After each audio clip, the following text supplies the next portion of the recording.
আজকে আমি যে বিষয়টি নিয়ে আপনাদের সামনে আলোচনা করব তা হচ্ছে মুতু মাজলুমিন ওয়ালাইসা জালিমিন। তোমরা মাজলুম হয়ে মরো, জালেম হয়ে মরিও না। তোমরা মাজলুম হয়ে মরো, জালেম হয়ে মরিও না।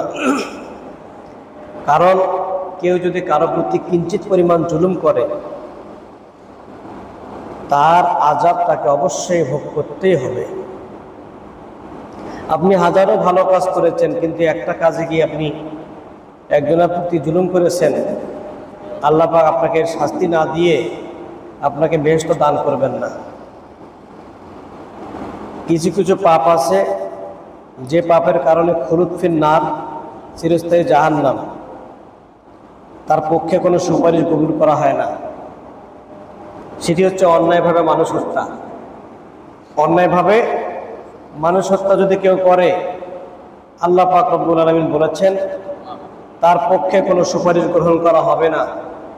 সরাসরি বিনে হিসেবে আল্লাহ পাক তাকে জাহান্নামে দেবেন, এবং সেই জাহান্নাম হবে খুলুদ ফিন নার, চিরস্থায়ী জাহান্নাম, অস্থায়ী না।